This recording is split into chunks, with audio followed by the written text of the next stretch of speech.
Carpenter Nature Preserve project has been really in the works since our very first year in office. The former owner, Stan Burton, reached out to me and said he had an idea for how we could turn some property that he owned, the former Wolf Run Golf Course, into more of a vibrant, tax-based, multi-family restaurants and other businesses kind of development project. Because of the location of this property being in Union Township and being in a rural district, there was not any sort of zoning or really opportunity or frankly appetite to turn this into some sort of housing commercial district. But I did want to see the property, and I met Stan out here and we started walking through the former golf course's cart path. It was remarkable to me to see how much nature had already started to reclaim her territory. It was wild and very natural. And I was just stunned. I was stunned by the large growth trees, by the waterways that ran through it. Just even standing here today, the way the wind blows through all of these trees and the sense of peace that is just, you're just overwhelmed with it. It is amazing. Obviously, I was not really on board with the vision of turning this into a commercial enterprise, but I did want to see it become a public asset. I did want this for the town of Zionsville. So after asking Stan what he needed to walk away from the property, I went home that night and started calling people asking for $1 million. And as you might think, I got a lot of chuckles. But when I told them the story of what I had experienced, I could feel other people thinking, well, I don't have $1 million, but I am interested in learning more. And at one point, I thought about Nancy Carpenter. And I thought about her because I remembered years ago working with her on the Zionsville Nature Center project. And I knew that she owned Wild Birds Unlimited, her and her husband, and that they had a passion for wildlife, for wild areas, and for habitat. Reached out to her and asked her if she'd sit down with me. And I explained what I had seen and what I thought the opportunity was here at the former Wolf Run Golf Course. She said, "Say, have you ever heard of Wolf Run Golf Course?" And I said, "Yeah, I've heard it's fantastic, beautiful." And she said, "Would you like to go out and walk there? It's for sale."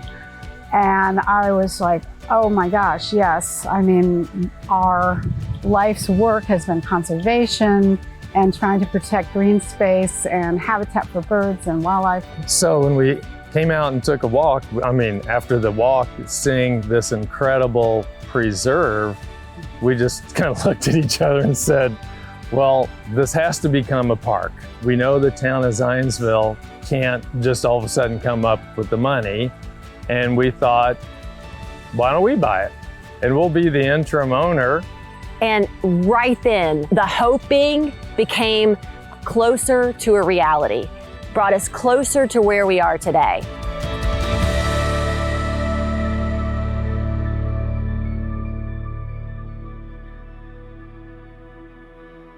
Well, this is a special piece of land. First of all, there's 2/3 of a mile of Eagle Creek going through it. And whenever you have a major, part of our drainage system, that's huge.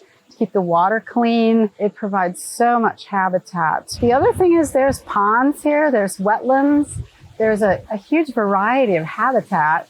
Not to mention there's a fabulous topography here that you don't often see in Boone County. So it's really special to be able to walk some hills and little valleys and it's very unique. It's so important to us because it's our passion. It's what we've always loved, always done our whole lives. Jim started Wild Birds Unlimited and I jumped in and helped grow the company. We're both biologists. I was a science teacher. I was a park naturalist. Nature is just in our DNA. And to see something like this, part of Zionsville and enhance the park system and allow people to have a place to go, rest and restore their spirits. It was just something we could not say no to? I would say all of our adult life, we've been trying to preserve habitats which currently were still existing before they were perhaps destroyed or altered. And we've also been involved in reestablishing habitats. We see this one as being a combination of that, especially the forested areas are pretty much in really good shape. Highlands especially as grasslands, because grassland birds really need habitat right now. And so we saw this as a unique spot in central Indiana to be preserved and become a public place. In the spring of 2021, the Carpenters contacted me. They had heard about the Indiana Stream and Wetland Mitigation Program through the Nature Conservancy.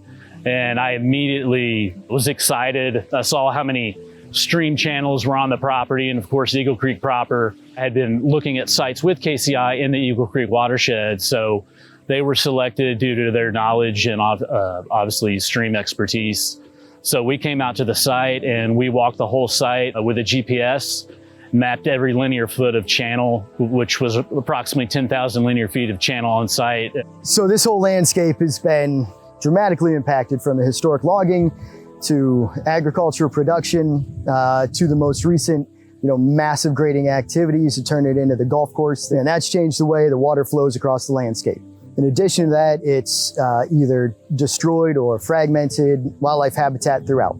We've come in to try to assess kind of the current condition.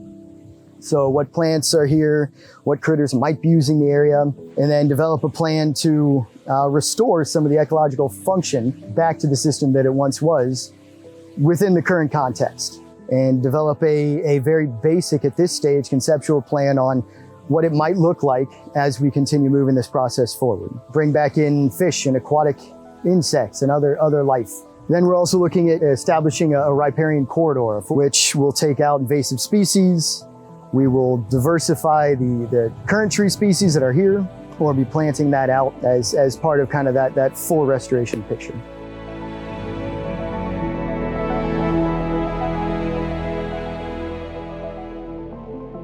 So now that this opportunity existed, it's really time to look at a comprehensive vision for the park. So with our stakeholders aligned, we entered into the master planning process. We invited the public, and obviously we wanted to play to the strengths, knowing that this would be a nature preserve. We first took a look at the ecology of the site and understood what applications we could apply to the site to enhance what was here, but also allow public engagement and enjoyment. We completed that with Runsdell, Ernstberger and Associates. They oversaw the master planning process, and we invited in Ecological to also survey the land and find the best use for the site as a nature preserve and public park. Now, with a project this large and this important, I like to say that the stars continue to align throughout it. So not only were we able to get this project shelf ready, but we found partners to help us get it rolling off that shelf and into production. Through the generosity of Governor Holcomb and the Next Level Conservation Trust program, we were the recipients of a $3 million grant, which after acquisition, those funds could be utilized for the site. And secondly, we received the Land Water Conservation Fund grant, which is a $500,000 match. One of our grant opportunities was to partner with the In-Swamp program through DNR. So the In-Swamp program utilizes credits from developers to reestablish high quality along our river and creek corridor. So with 2/3 of a mile of Eagle Creek right here in the park, this was the perfect opportunity to use several thousand of those credits and actually restore Eagle Creek to what it wants to be. Phase one really is just to get people out into the parks and begin enjoying it and creating memories and investing emotionally in it. We'll have a series of trails, we'll have an outdoor classroom, because we really see the Carpenter Nature Preserve as a regional destination for nature educations. Similar to Eagle Creek Park in Indianapolis or Connor Prairie, we want to invite the region here and show them not only what's wonderful about central Indiana's ecology, but also what's wonderful about Zionsville. Ultimately, the master planning process was an opportunity to dream big. So we did just that. So we envisioned a nature center on the site. So for the past 20 years, the Zionsville Parks Department has primarily been nature education based with our programming and outreach. So finding a permanent home for that so that we can provide that service on a grander scale was ultimately always the goal of our park system, and this seemed like the perfect fit. But we also understood, not everyone is as inspired by nature as us, but we have the opportunity to trick them into that. So we plan to have canopy walks, so that's a unique experience up in the trees, as well as amphitheaters for small performances and speaking opportunities. And the White Oaks Common project was an opportunity to look at this park, knowing that we'll attract the nature lovers, but also to attract other residents. So White Oaks Common is proposed as a multi-use space for small events like small wedding ceremonies or outdoor dining, farm-to-table restaurant, and really inviting a different user group to experience that, have a fantastic experience, and maybe they walk around on the trails afterwards. We'll begin into construction in 2024 and look to open the park late 2025 or early 2026. This is ultimately a gift to the town of Zionsville that's ultimately owed to the generosity of Jim and Nancy Carpenter and their vision. So just incredible collaboration. Everything really had to come together to make this happen. The Parks Foundation had to get started. A number of significantly large grants came in, working with the mayor and the town council to pull this together. And it really made my vote easier, but more important than anything else was just the enthusiasm of the community coming together and saying, this is what we want for Zionsville. As the fiscal stewards of our town, we also had to make sure that the math had to add up. To make the investment of $5.5 million in a bond, and that bond purchased everything that you're seeing behind us. So it was an investment, and that's exactly what it is. It is an investment for our town, economic development, tourism. Our brand is to be a town within a park, and I think this continues to add to that brand and add a lot of value to our community. Things like this just don't begin by themselves. It takes a vision. And I think the Carpenters certainly have had a tremendous vision for this property. I think the mayor has had a tremendous vision for what can happen here. I think the Parks Board has been on board. The Parks Department has been on board.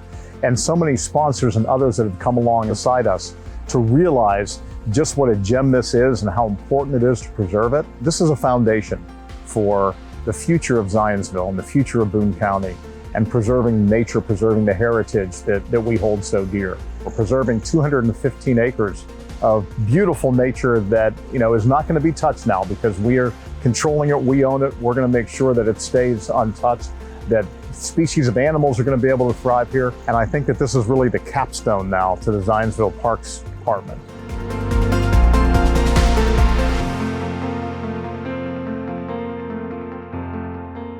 Hello, I'm Governor Eric Holcomb, and I am happy to help announce the creation of the Carpenter Nature Preserve in Zionsville, Indiana. With the help of a Next Level Conservation Trust grant and partners like the Indiana Department of Natural Resources, the Land and Water Conservation Fund, and so many others who have chosen to prioritize conservation in Indiana. Because of you all, a beautiful piece of our state will be preserved for generations to come. Indeed, the spirit of conservation runs deep in our Hoosier DNA. In fact, the Hoosier president, Benjamin Harrison, recognized the beauty of nature. And in his inaugural address, he said, and I quote, "No other people have a land so magnificent and so pleasant to look upon." He could have been talking specifically about Indiana, with trails, outdoor classrooms, scenic overlooks, woodlands, wetland wildlife, and prairies. The Carpenter Nature Preserve is yet another prime example of a project aimed at making Indiana a better place to live, work, study, play, and stay. For all that and so much more, I say thank you so much.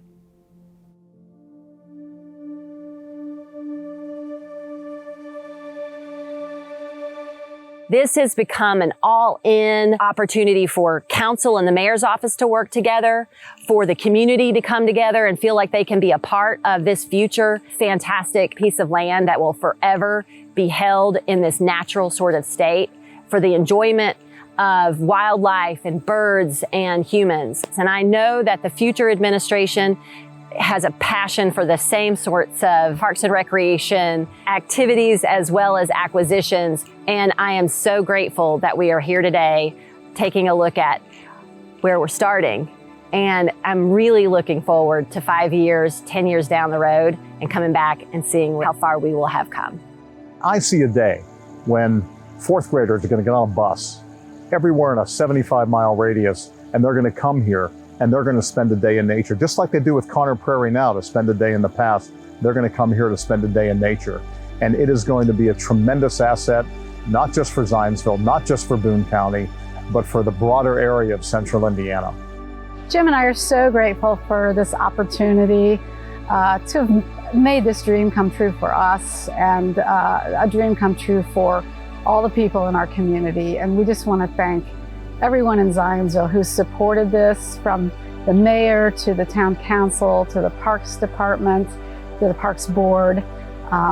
This has been a huge work in progress, and everyone's jumped in and gotten it done, and we're very grateful.